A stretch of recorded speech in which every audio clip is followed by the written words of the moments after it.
y me dijo: escribe, porque estas palabras son fieles y verdaderas. Efesios capítulo 2, versos 15 y 16. Dice allí: aboliendo en su carne las enemistades, la ley de los mandamientos expresados en ordenanza, para crear en sí mismo de los dos un solo y nuevo hombre, haciendo la paz, y mediante la cruz reconciliar con Dios a ambos en un solo cuerpo, matando en ellas las enemistades. ¿Qué dice ahí que pasó allí en la cruz? Que él de los dos pueblos hizo uno y eliminó allí la enemistad. Segunda de Corintios capítulo 5, verso 17 dice: de modo que si alguno está en Cristo, nueva criatura es. Las cosas viejas pasaron, y aquí todas son hechas nuevas. Diga conmigo: soy. Pero dígalo creyendo: soy, no seré. No es que puedo llegar a ser, soy una nueva criatura.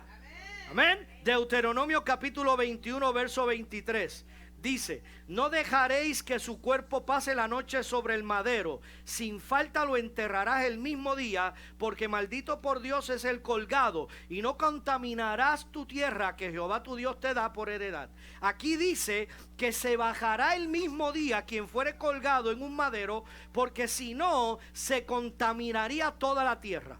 Hechos capítulo 10, verso 39 dice: y nosotros somos testigos de todas las cosas que Jesús hizo en la tierra de Judea y en Jerusalén, a quien mataron colgándole en un madero. Gálatas capítulo 3, verso 13 dice: Cristo nos redimió de la maldición de la ley, hecho por nosotros maldición, porque escrito está citando a Deuteronomio 21, 23 que acabamos de leer: maldito todo aquel que es colgado en un madero. Apocalipsis capítulo 13, verso 8: y lo adoraron todos los moradores de la tierra cuyos nombres no estaban escritos en el libro de la vida del Cordero, que fue inmolado desde el principio del mundo. Juan capítulo 17, verso 5: ahora pues, Padre, glorifícame tú al lado tuyo con aquella gloria que tuve contigo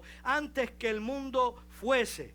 Hebreos capítulo 13, versos 20 y 21 dice: y el Dios de paz, amén, el Dios de paz, no el Dios de juicio, ni el Dios enojado con la humanidad, el Dios de paz, que resucitó de los muertos a nuestro Señor Jesucristo, el gran pastor de las ovejas, por la sangre del pacto eterno, os haga aptos en toda buena obra, para que hagáis su voluntad, haciendo Él en vosotros lo que es agradable. ¿Quién es el que lo hace en nosotros? Él, dice la palabra. Bendito el Señor, aleluya, gloria a Dios. Santo tú eres, Señor, al cual le vamos a dar toda gloria y toda honra por todos los siglos de los siglos. Amén, amén y amén. Puede sentarse en la presencia del Señor. No deje de adorarle, no deje de exaltar su nombre. Usted sabe que aquí no prohibimos la adoración, amén. Así que la inmensidad del eterno propósito de Dios está compuesta por tres fases fundamentales. Hoy es un día donde todas las congregaciones están reunidas, muchas a esta hora, otras se reunirán un poquito más tarde, pero hoy está el mundo de celebración con lo que es la Semana Santa. Así que hoy viernes está todo el mundo reunido en algunas congregaciones, y más adelante se seguirán reuniendo para hablar de lo que es el día de Viernes Santo. Así que vamos a hablar de lo que es la cruz de Cristo. La cruz de Cristo. Así que la inmensidad del eterno propósito de Dios está compuesta por tres fases fundamentales. Para los que anotan, la número 1, eso es en relación con el previo conocimiento de Dios. Significa que antes de Dios crear cualquier cosa, escúcheme bien, antes de Dios crear cualquier cosa, ya Él sabía algo de antemano que daría a conocer en la plenitud del tiempo. Algunos textos que leímos hacen referencia a un acontecimiento antes de la fundación del mundo. Jesús, hablando de sí mismo, dice que tuvo una gloria antes de que el mundo fuese. La Biblia lo señala como el Cordero inmolado desde antes de la fundación del mundo. Y para que entendamos que Dios tenía conocimiento previo de la obra redentora que se manifestaría en el tiempo, en otras palabras, Dios mismo entraría en la raza humana, y aquel que había pedido una ofrenda se convertiría en la ofrenda que iba a recuperar a los hijos de Dios. Y eso no fue el plan B o el plan C. Tampoco fue un plan contingente, no fue un accidente porque el hombre había fallado, sino que Dios, conociendo de antemano la falla del hombre, hizo provisión y ejecutó lo necesario para rescatar lo que se había perdido. El fundamento para una nueva creación se establece mediante ese acto. Y vamos a ver qué implica ese acto. Escúcheme bien, el hombre todavía no había sido creado, no había pecado en el mundo, pero en el eterno propósito de Dios ya estaba consumada la manera de la humanidad ser salva. El Cordero había sido inmolado desde antes de la fundación del mundo.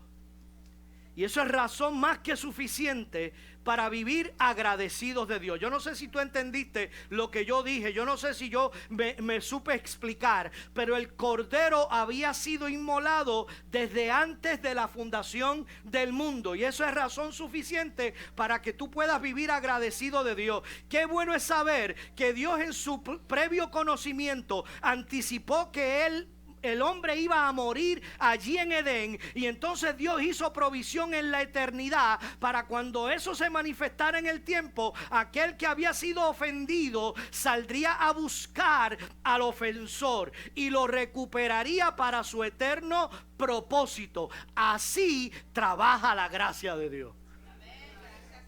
Aleluya. El ofendido buscando al ofensor.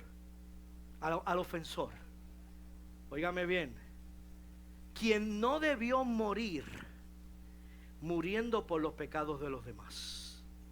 Quien no cometió pecado fue hecho pecado. Escúcheme bien, para que nosotros fuésemos justificación en él. Quien no tuvo culpa, murió como un culpable, para que tú y yo viviéramos sin culpabilidad. Y antes que tú y yo naciésemos, estábamos en el pensamiento de Dios. Que Dios, en su conocimiento previo, se propuso reconciliar todas las cosas en Cristo, y que el Cordero de Dios fuera marcado desde la eternidad como el medio de Dios para recuperar a sus hijos para su propósito. Y esa es razón suficiente para que nosotros estemos agradecidos. Dile al que está al lado tuyo: vivo agradecido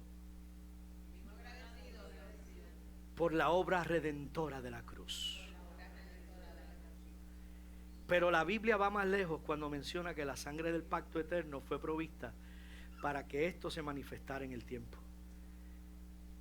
Eterno es algo complejo. Si usted empieza a tratar de descifrar lo que es eternidad, es complejo para nosotros, porque nuestra tendencia es mirar al pasado.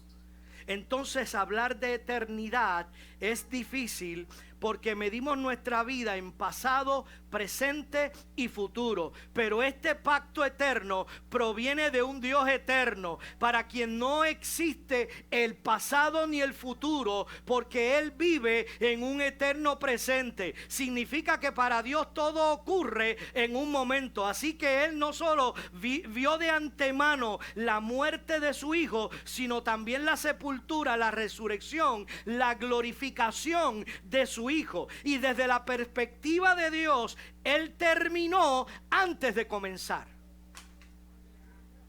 Es como decir que Dios lo completa primero antes de empezarlo. Él no toca de oído esperando que salga bien. Él sabe que estás completo en Cristo. Él descansa en lo que su Hijo ya hizo y sabe que aquel que comenzó la buena obra en nosotros la perfeccionará hasta el fin. Aleluya. Recuerda algo, puede que tú estés viviendo una prueba, pero para Dios eres más que vencedor. Aleluya. Tu victoria fue alcanzada en la cruz. Aleluya. Dios conocía de antemano. Dios conocía desde la eternidad. Dios conocía antes de que todo fuese creado. Y Él sabía que Él iba a redimir a la humanidad con sangre. Y con esa sangre Él iba a sellar el pacto eterno. Y sabe una cosa, lo completó antes de empezar a manifestarlo. Primero ocurre todo en Dios. Primero todo ocurre en la dimensión de lo invisible, en la dimensión de lo espiritual, sin todavía haber creado absolutamente nada. Hebreos capítulo 11, verso 3 dice: por la fe entendemos haber sido constituido el universo por la palabra de Dios, de modo que lo que se ve fue hecho de lo que no se veía. ¿Usted vio? Dios completó algo sin todavía haber creado nada. Así que en lugar de alimentar nuestra fe por lo que vemos, tenemos que alimentarla con lo que ya sucedió. En el ámbito espiritual todo fue preparado. En el ámbito de Dios todo fue preparado. El sacrificio, la sangre, el cordero que había sido santificado. Solo faltaba la manifestación de todo eso en el tiempo. Entonces, para su manifestación terrenal, Dios crea al hombre. Pero el hombre muere. Yo le he dicho aquí otras veces, hay gente que dice que el hombre cayó en Edén. El hombre no cayó, el hombre murió. Porque Dios lo que le dijo fue: si comes de ese árbol, el día que comas de él, de cierto te digo que vas a ¿qué? A morir. Él no le dijo vas a caer. Él le dijo vas a morir. Así que el hombre allí en Edén muere. Y mediante la incredulidad del hombre, abonada por el orgullo, provoca la desobediencia del hombre. Y Dios sujeta la creación a vanidad hasta la manifestación de los hijos de Dios. Todo estaba bajo el previo conocimiento de Dios. Él lo conocía todo desde antes de haberlo hecho. Porque Dios es eterno. La segunda fase del propósito de Dios es la cruz del Hijo. Y aquí aparece, en la cruz aparece la nueva creación. Escuche bien. Allí en la cruz fue juzgada y se le dio finalidad a la vieja creación. En la cruz el Padre descargó toda su ira sobre el Hijo. Y ese Hijo representaba a toda la humanidad y Él pagó el precio de nuestro castigo.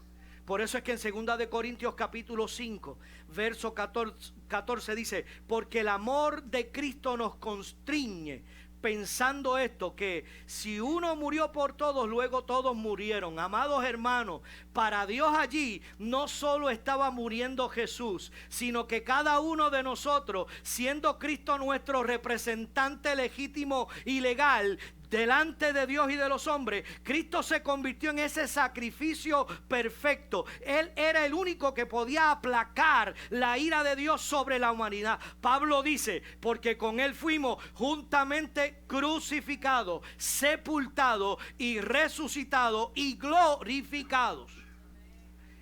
Él era el único que podía hacerlo.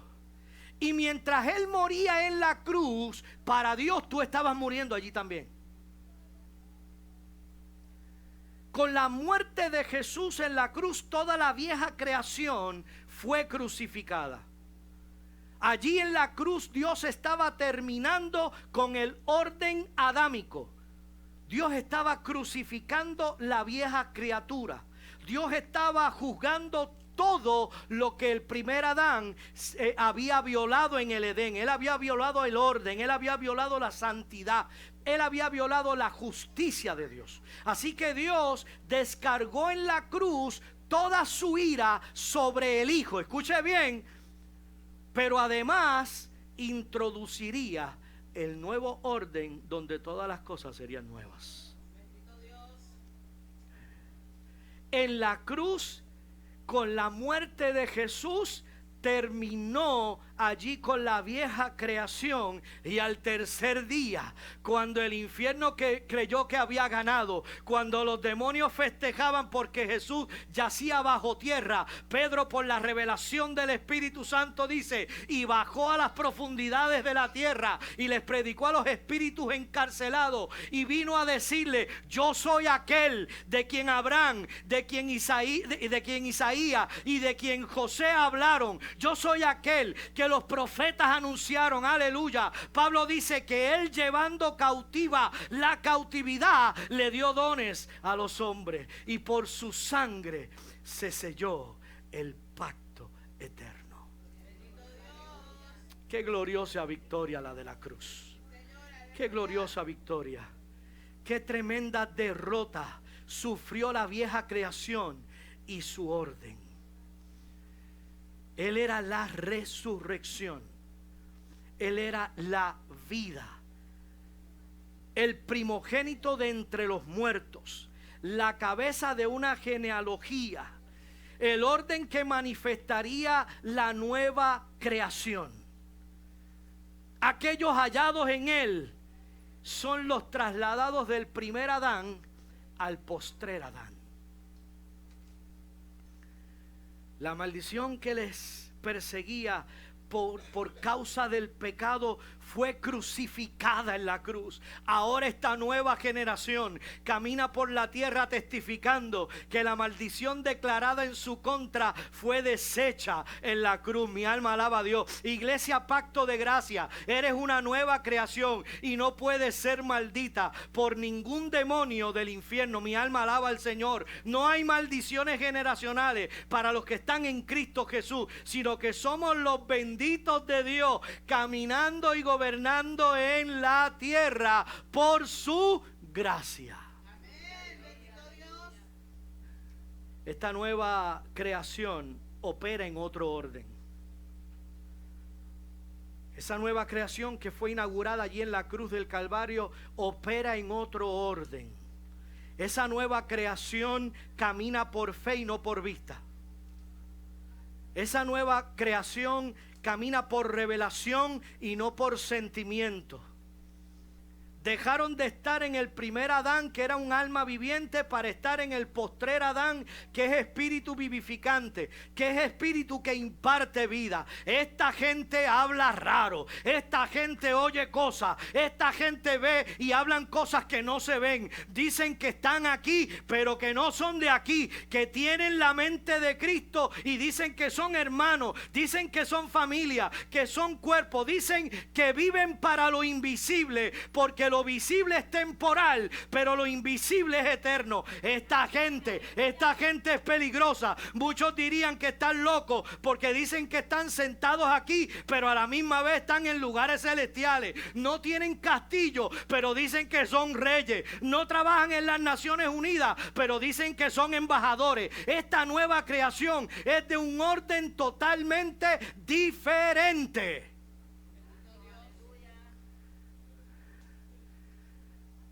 Ustedes son reyes. Aunque no trabajan en las Naciones Unidas, tienen castillos. ¿Ah? Hablan cosas diferentes. Podemos decir que estamos sentados aquí escuchando esta ministración en esta mañana, pero a la misma vez estamos sentados en lugares celestiales en Cristo Jesús. Somos gente que hablamos cosas diferentes. Mi alma alaba a Dios porque tenemos una nueva criatura. Una nueva naturaleza en Cristo Jesús. Esta gente sabe que aunque nacimos boricuas en Cristo, somos parte de una nueva criatura que no es boricua. Porque usted sabe que nuestra ciudadanía es del cielo. Amén. Por eso es que la Biblia dice que de los dos pueblos Él hizo uno. Escúcheme bien, escúcheme bien, escúcheme bien, escúcheme bien. Por ahí hay gente diciendo que para agradar a Dios hay que parecerse a los judíos, que hay que tocar el shofar, que hay que hacer danza judía. Y todo el problema es que no han entendido la cruz. Si entendieran la cruz, sabrían que el judío o gentil que cree en Cristo, su nacionalidad terrenal pasa a segundo plano. Porque Dios no está bendiciendo cultura, sino una nueva creación. Porque para Dios es irrelevante tu procedencia. Lo importante es en quién naciste de nuevo. La Biblia dice que allí en la cruz hizo de dos pueblos uno solo, quitando las enemistades. Jesús era judío, pero Cristo es el Hijo eterno. Así que las tres fases fundamentales que componen la inmensidad del eterno propósito de Dios, dijimos que era el conocimiento previo de Dios, dijimos que es la cruz del Hijo, y que eso está mostrado en Apocalipsis capítulo 21, verso 5, que es la consumación. Escuche bien. El texto dice: el que estaba sentado en el trono dijo: he aquí, yo hago nueva todas las cosas. Y el escritor dice que esas palabras había que escribirlas porque eran fieles y verdaderas. Y esto tiene que ser libertador. Esto tiene que liberar a alguien. Porque tu salvación fue concebida en la eternidad. Manifestada en el tiempo y será para toda la eternidad. Gracias a Dios, aleluya.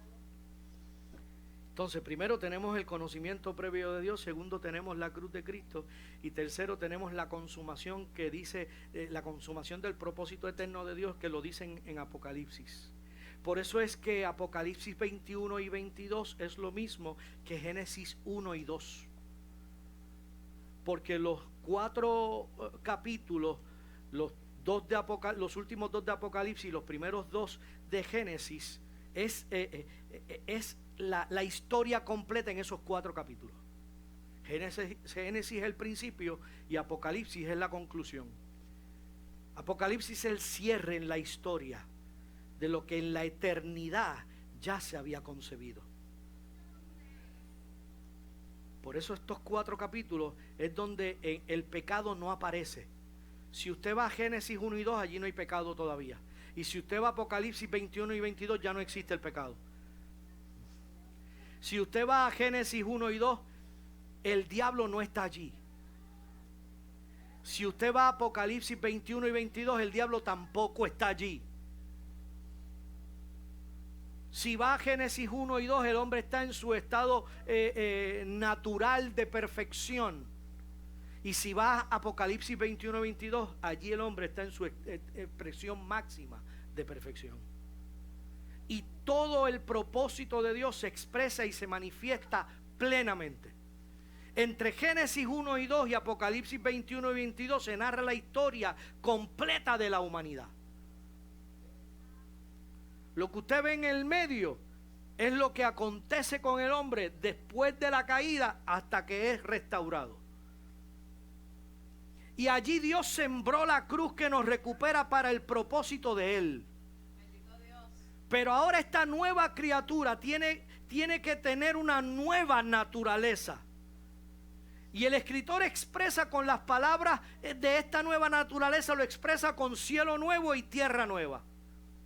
Es como si fundiera las dos dimensiones, como si las consumara, como si no hubiera pasado absolutamente nada. El fundamento de todo fue la cruz. La cruz representa dos cosas: el final de la vieja creación y el inicio de la nueva creación. En la cruz Jesús llevó los pecados de la humanidad, pero también hizo una redención cósmica. Dios maldijo en el Edén a la serpiente, también a la tierra, sujetándola a vanidad. Entonces Cristo se convierte en el Redentor de lo que está arriba en el cielo y de lo que está abajo en la tierra. Por eso la Biblia dice que Dios se había propuesto en sí mismo reconciliar todas las cosas, las que están arriba y las que están abajo, en Cristo Jesús, todo reconciliado en su Hijo. Cristo estaba libertando a la humanidad y a la creación, pero también estaba dando sentencia final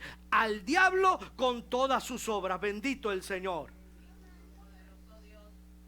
La cruz la miramos como si fuese el lugar donde alguien murió trágicamente. Pero aquel evento completo, lo que ocurre allí, nos estaba libertando, nos estaba salvando y nos estaba dando vida eterna, nos estaba dando una nueva creación. Mateo 27:46 relata el grito de la novena hora. Dice allí que el Padre quitó la mirada de su Hijo en la cruz por una fracción de segundos. Y dice que en ese momento toda la tierra se llenó de tinieblas. Allí está ocurriendo algo trascendental. Allí está ocurriendo algo que excede nuestra comprensión. Y Pablo lo define como una locura para el hombre natural. Algo que el hombre natural no puede entender, aunque lo quiera entender. Porque esta verdad no puede ser entendida por la razón humana. Tiene que ser aceptada por la fe. Y allí Dios, al que no pecó, lo hizo pecado. No lo convirtió en un pecador, lo hizo pecado. No lo convirtió en los pecados, lo hizo pecado. La incredulidad de Adán, abonada por su propio orgullo, trajo como consecuencia la desobediencia. El primer pecado del hombre no es la desobediencia. Nos han dicho eso muchas veces, nos lo enseñaron y nosotros lo hemos seguido diciendo para adelante. Pero el primer pecado del hombre no es la desobediencia. La desobediencia fue el resultado. El primer pecado del hombre fue la incredulidad. Porque el hombre dejó de creerle a Dios para creerle a la serpiente.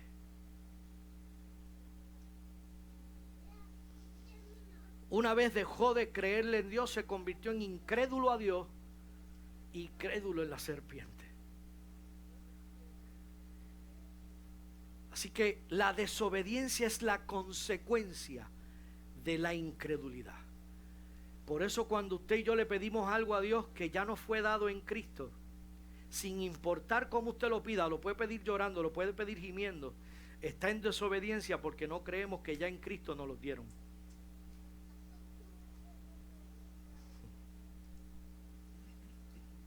El mundo espiritual no trabaja por sensaciones del alma, sino por la revelación de la verdad.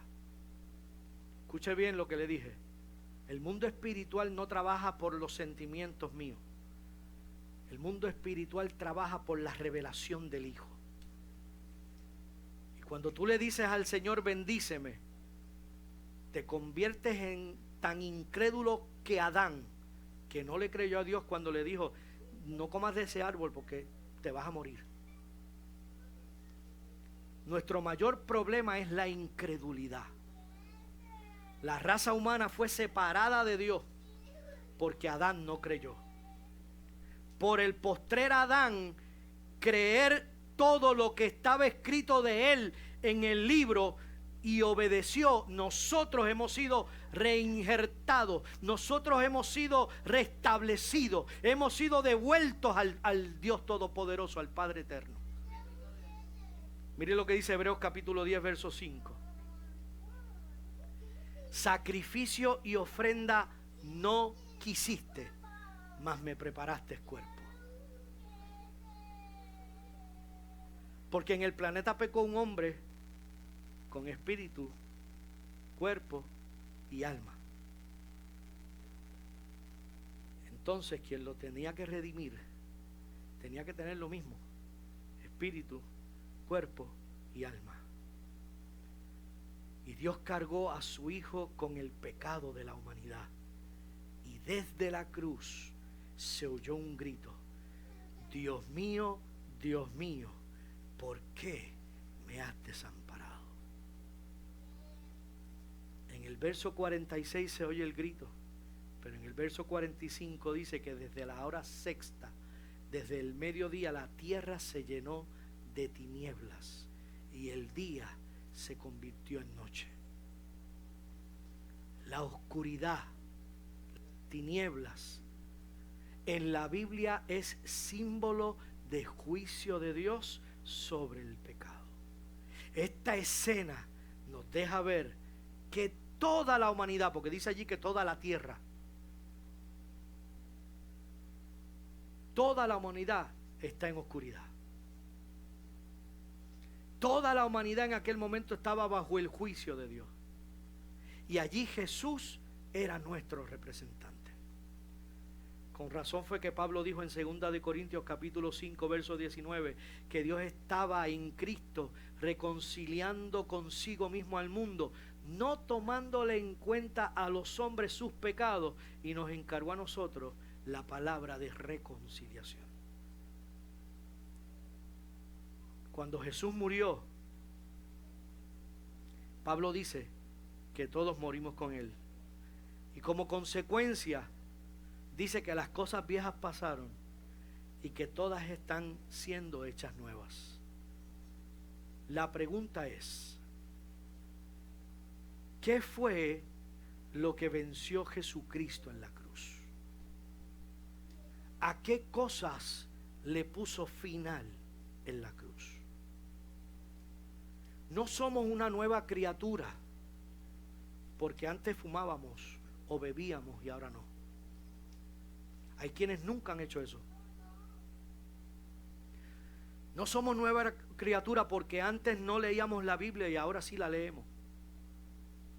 Somos una nueva criatura porque nacimos de nuevo por voluntad de Dios y no de los hombres. ¿Cuántos pueden adorar a Jesús? Jesús murió en la cruz no para que tú fueras un aleluya, un pentecostal, un metodista o un bautista más. Él murió para que tú fueras un hijo de Dios conformado a la imagen de su Hijo Jesucristo, con una nueva naturaleza y un nuevo orden, porque todas las cosas son hechas nuevas en Jesucristo. En la cruz, Jesús venció el pecado. Se quitó para siempre la maldición de la ley. Allí Él venció el poder del maligno. Allí Él venció el sistema del mundo. Allí Él venció y quitó la muerte. Por eso sus hijos no mueren. Yo creo que nadie me escuchó. Por eso sus hijos no mueren. Somos participantes de la vida eterna. Hoy será viernes, pero escucha bien.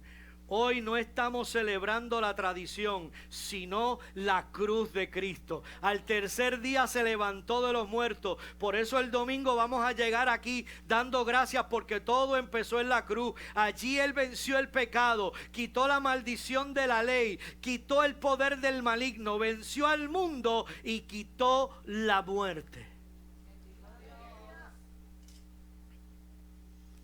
Tenemos que acordarnos que el viejo hombre fue crucificado con sus pasiones y sus deseos. Y todo fue juzgado en la cruz. Por eso es que la cruz, además de ser un hecho histórico, es un principio y modelo de vida. Por eso cuando nosotros nos ponemos medios carnales, operamos en el alma. Por eso los celos, las envidias, las divisiones, la hipocresía son parte de la naturaleza adámica. Por eso necesitamos sensibilidad a la voz del Espíritu para vencer esas cosas cuando empiecen a levantarse entre nosotros. Escúcheme bien, esas cosas no son demonios ni malicias que se están manifestando. Hay gente que al celo le llama demonio de celo. Hay gente que en lugar de conocer a Cristo, conoce más del diablo que de Cristo. Y en lugar de estar empapándose de las cosas del Señor, están mirando otras cosas. Y llevan una vida ajetreada, peleando con Satanás y los demonios. Y a todo lo que ven es un demonio. Si usted tiene un dolor de cabeza, tiene un demonio de dolor de cabeza. Ese demonio es tan frágil que con 2 Panadol se va.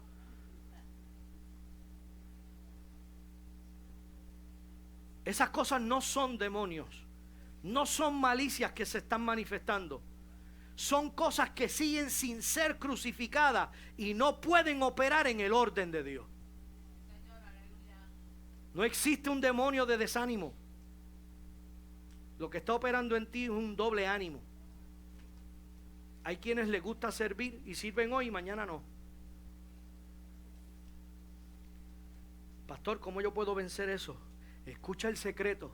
Acaba de morirte.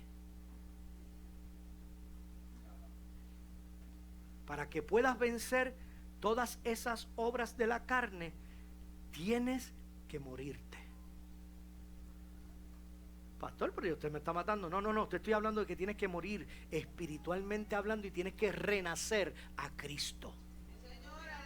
Tu vieja naturaleza se tiene que morir. Tienes que tener una nueva naturaleza. Nosotros nos resistimos a ceder y a perdonar. No nos gusta perdonar. Y nos resistimos, no queremos perdonar. No queremos perdonar. Es que, pastor, usted no sabe lo que me hizo. Como usted no sabe, usted dice que lo perdone. Como usted no sabe, usted dice que la perdone. Nos resistimos a perdonar. Esa persona que se resiste a perdonar está fundamentada en el miedo, porque no ha podido someter su alma al Espíritu.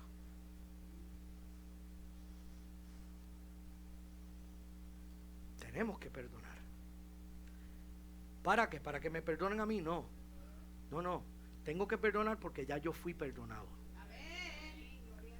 Si Dios no tomó en cuenta mis pecados y me extendió la vida eterna y la salvación y perdonó todos mis pecados, entonces, ¿quién soy yo para no perdonar a otros? Fácil. Es bien fácil, porque es que tú no sabes lo que me hizo. Tú tampoco sabes lo que me hicieron a mí.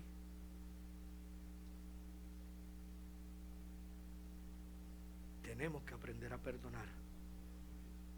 Y es necesario que opere la mente de Cristo en nosotros para que nosotros podamos vivir el orden nuevo establecido para nosotros.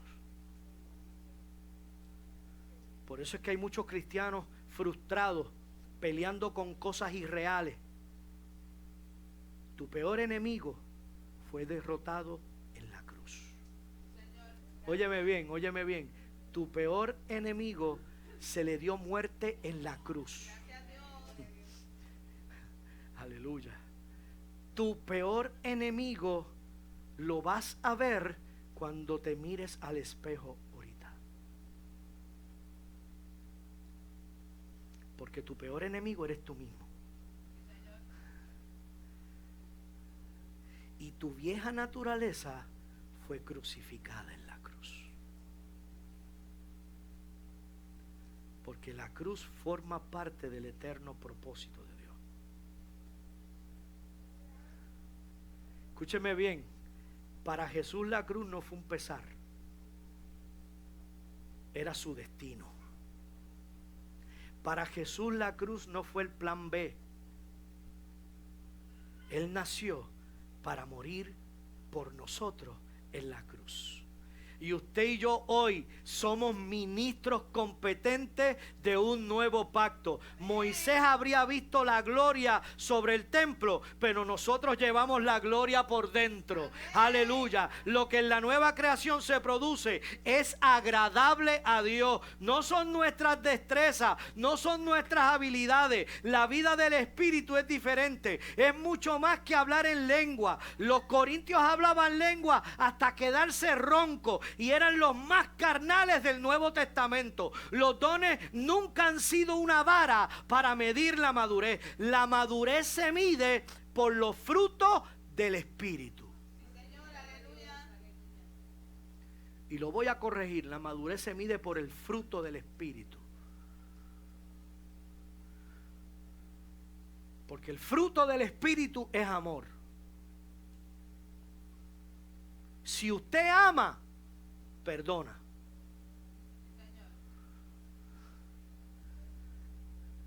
Si usted ama, no le da coraje con el vecino. ¿Eh? Es el fruto del amor. Y lo único que Dios acepta es lo que nace de la nueva criatura. Romanos capítulo 6, verso 4 lo dice de esta manera: porque somos sepultados juntamente con Él para muerte por el bautismo, a fin de que como Cristo resucitó de los muertos por la gloria del Padre, así también nosotros andemos en vida nueva. Óigame bien, todo después de la cruz fue nuevo. Nada de lo viejo cruzó después de la cruz. La vieja naturaleza llegó hasta allí. Allí fue muerta. Y cuando Cristo resucitó, se inauguró un nuevo pacto. Y todo con el nuevo pacto es nuevo. Por eso es que en Cristo, usted y yo somos nueva criatura. En lo que respecta a Dios, ya fue terminado. En Dios ya tú estás crucificado, sepultado, resucitado y glorificado. Amén. Gracias, Señor. Cuando Dios te mira a ti en Cristo, te ve sentado, te ve completo, te ve sano, te ve justo, te ve santificado, te ves redimido y te ve como hijo. Lo único que falta es madurar. Aleluya. Y cuán difícil se nos hace madurar. Cuán difícil se nos hace madurar. En Cristo tú estás completo. En Cristo tú estás santificado. En Cristo tú estás sano. En Cristo tú estás salvo. En Cristo tú estás viviendo nueva vida. En Cristo tú tienes vida eterna. Oh, gloria a Dios. Lo único que falta es madurar. No es que Dios va a hacer algo nuevo. Es que ya Él hizo todas las cosas nuevas por causa de la cruz. Y como parte de esas cosas nuevas, yo te voy a recordar en este justo momento lo que tú eres y quién eres en Cristo. Colosenses capítulo 2 dice: y vosotros estáis completos en Él, que es la cabeza de todo principado y de toda potestad. Efesios capítulo 2 verso 5 dice que en Cristo tú estás vivo. Romanos capítulo 8 verso 2 dice que en Él estás libre de la ley del pecado y de la muerte. Isaías capítulo 54 verso 14 dice que en Él estás libre de la opresión y del temor. Primera de Juan capítulo 5 verso 18 dice que en Él naciste de Dios y el maligno no te toca, aleluya. Efesios capítulo 1 verso 4 y primera de Pedro capítulo 1 verso 16 dice que en Él eres santo y sin culpa delante de Él en amor, aleluya. Primera de Corintios capítulo 2 verso 16 y Filipenses capítulo 2 verso 5 dice que en Él tú tienes la mente de Cristo, aleluya. Efesios capítulo 3 verso 20 dice que en Él tiene la paz de Dios que sobrepasa todo entendimiento. Primera de Juan capítulo 4 verso 4 dice que en Él tienes el mayor viviendo en ti. Oh, gloria a Dios. Romanos capítulo 5 verso 17 dice: en Él has recibido el don de vida, gloria a Dios, de la justicia, y reinas en vida por Cristo Jesús. Filipenses capítulo 4 verso 19 dice que en Él tú no tienes necesidad, porque están suplidas conforme a sus riquezas en gloria.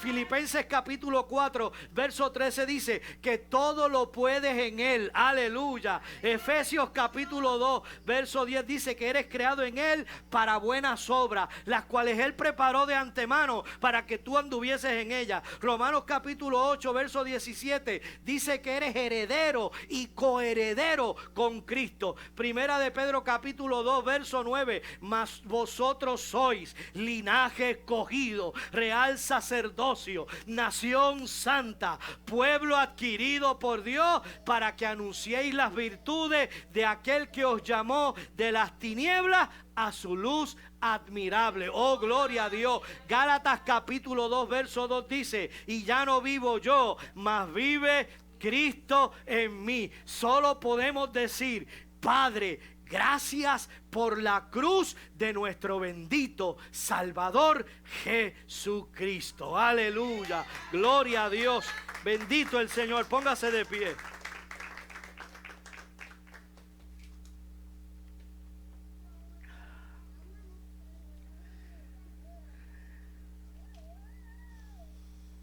Oh, gloria a tu nombre.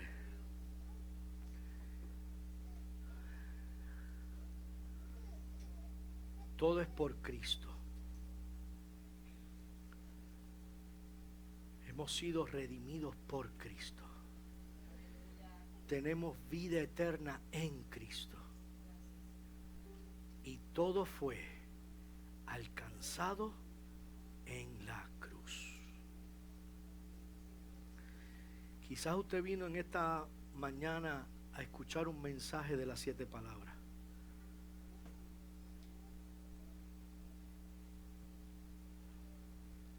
Un mensaje tradicional de las 7 palabras. Pero nosotros no celebramos la tradición. Nosotros celebramos a Cristo. Porque en Él estamos completos. En Él estamos completos. Oremos. Padre, te adoro, te glorifico y te exalto, Señor. Te doy gracias. Te doy gracias por la cruz, porque allí Jesús, como nuestro representante, murió cargado de nuestros pecados. La ira del Padre fue sobre Él, para que hoy nosotros no vivamos con miedo a la ira de Dios porque nos va a consumir, sino que vivamos agradecidos del Hijo que nos salvó y que nos justificó a través de Él. Hemos sido reconciliados con el Padre a través de Jesucristo. Ya no hay distancia, ya no hay separación. Porque ahora el Dios maravilloso vive en nosotros a través de su Espíritu Santo. Y la vida de Cristo se manifiesta a través de nosotros. Tú eres santo. Y porque tú eres santo, nosotros somos santos. Recibe toda gloria y toda honra. Y permite, Dios eterno, que las palabras que se hablaron hoy calen en lo profundo del corazón de de aquella persona que lo haya escuchado, los que están aquí y los que a través de las redes sociales lo escucharon o tal vez lo escucharán más adelante. que sean, Dios mío, como espada de dos filos que penetra y divide el alma y discierne los pensamientos. Que si alguien es impactado por ella, pueda reconocer a Jesucristo como su Salvador. Porque de eso es que se trata. Que de la única manera que podemos llegar al Padre es a través del Hijo. Recibe toda gloria y toda honra por Cristo Jesús. Amén y amén. Dale una